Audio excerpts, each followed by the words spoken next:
สวัสดีครับตอนนี้เฮาอยู่ที่ก๋วยเตี๋ยวเรือไส้ทุ่งครับตอนนี้เที่ยงแล้วครับก็สิพาไปกินนี่ครับ we gonna have lunch here ก๋วยเตี๋ยวเรือชายทุ่ง is like beef noodle โอ้ร้อน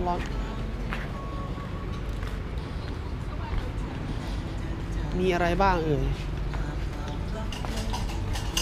ก๋วยเตี๋ยวเรือก๋วยเตี๋ยวหมู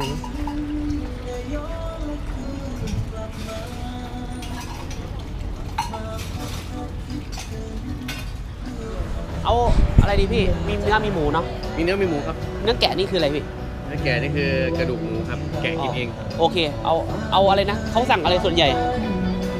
เนื้อแกะอะไรที่สั่งเยอะสุดบะหมี่เหรอเนื้อแกะบะหมี่ก็มีเส้นเล็กเนื้อเล็กแกะเล็กเนื้อพิเศษเล็กเนื้อพิเศษครับที่นึงก็เนื้อแกะแล้วก็เนื้อแกะโอเคตามไหมครับโอเคเดี๋ยวลองอันนี้พี่มารีวิวเหรอครับใช่ไม่ได้มารีวิวหรอกมากินเล่นเฉยๆนี่แหละรีวิวจะได้กินไหมยังวะครับผมเนื้อแกะหนึ่งครับขายดีป่ะล่ะพี่ได้อยู่ครับผมอันนี้เนื้อเนาะครับผมอันนี้หมู with the อีสาน dressing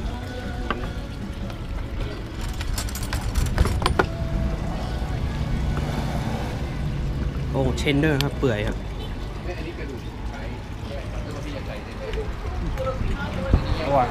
หวานนะครับอันนี้จะเป็นสวิต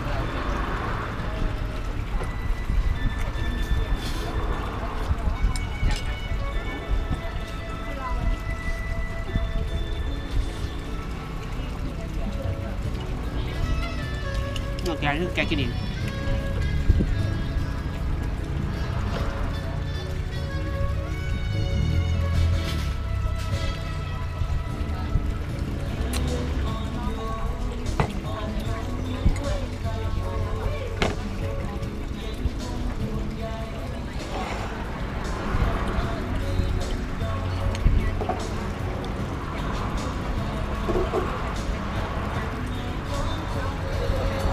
จิ้มดู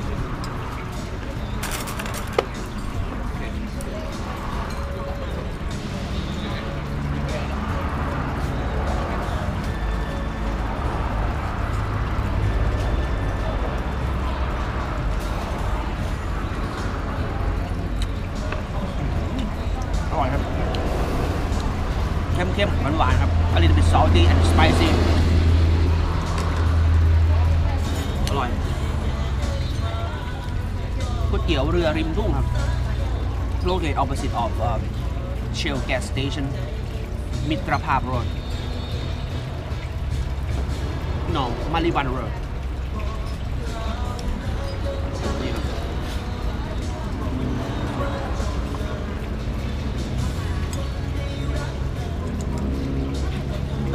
เดี๋ยวน้ำยังบ่ครับผมบ่ครับไอ้ยังครับครับผมไปเด้อครับผมได้ครับ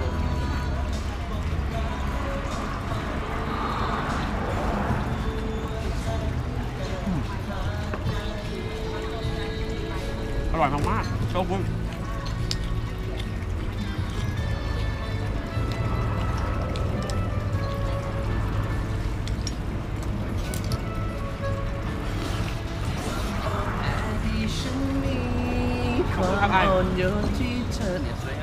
มาแล้วครับ beef noodle แต่ผมชอบอันนี้ I like pork ribs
บหลายไอ้ เป็นไงครับ แซ่บคักอันนี้คักแห้งคักเหนือนี่ หยุดไปเลย เป็นไงครับตอนเหนือเนาะ มี10 นิ้วหมด10 นิ้ว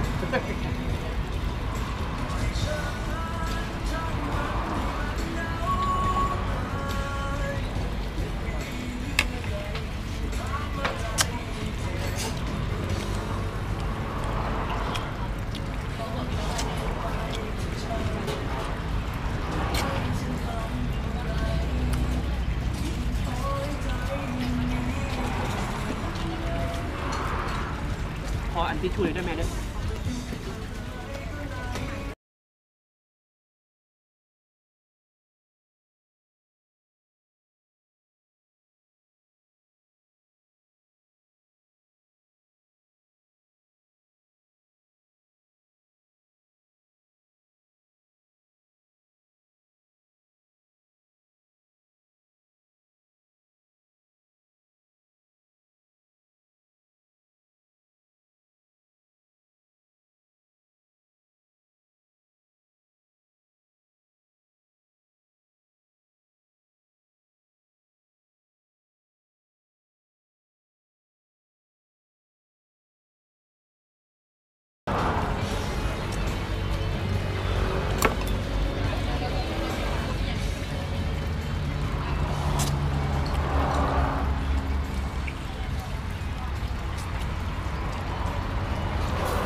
สุดยอด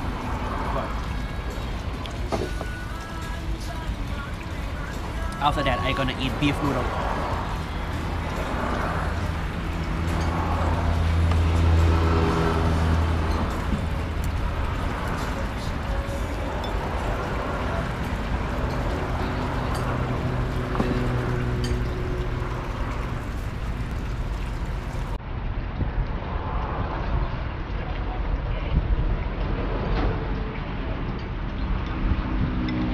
ให้ดูหน้าตาครับนี่ครับ beef meatball morning glory and this is a chili แบบเผ็ดเกินไป taste the soup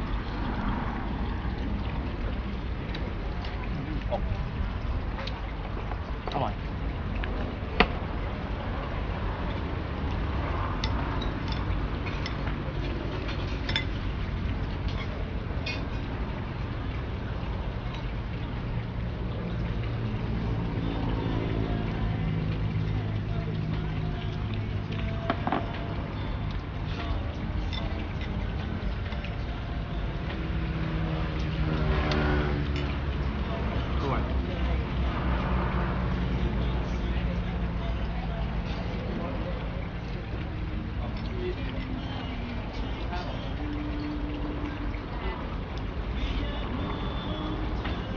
สุดยอดครับ so far so good very good beef but I love this one the pork ribs เอาเนื้อแกะเพิ่ม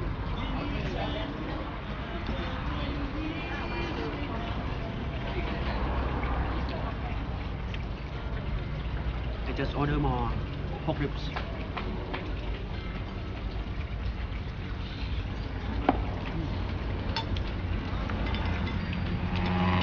อร่อยครับ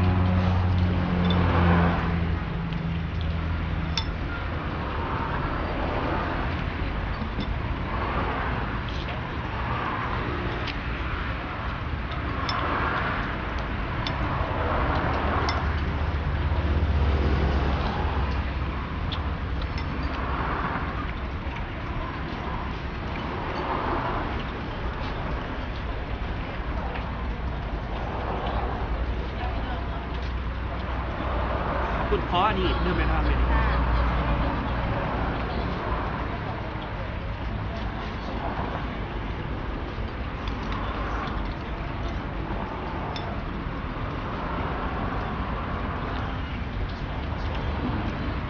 spicy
put too much chili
the best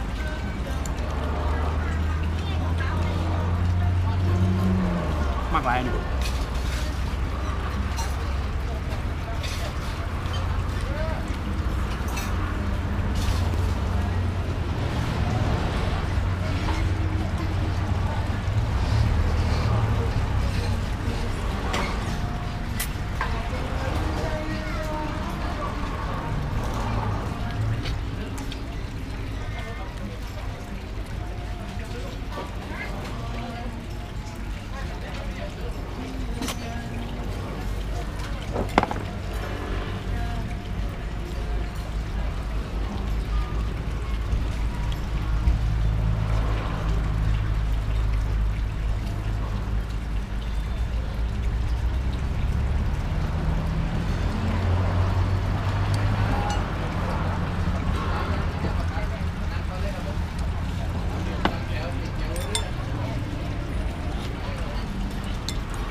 นี่เขาก็เอิญเนื้อแกะครับแกะกินเองครับ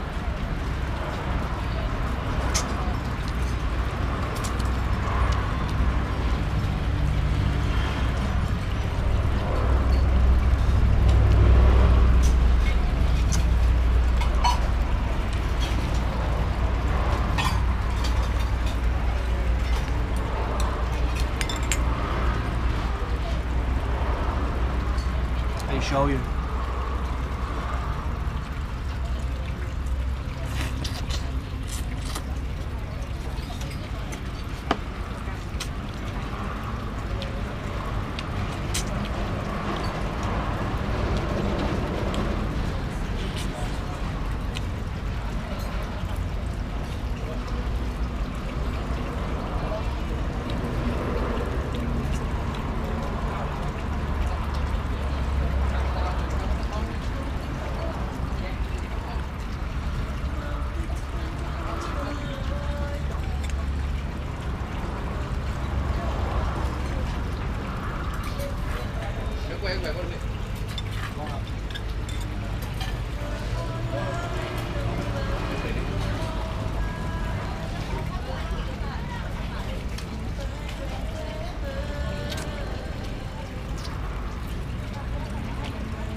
ครับที่ติดตามครับอร่อยมากครับ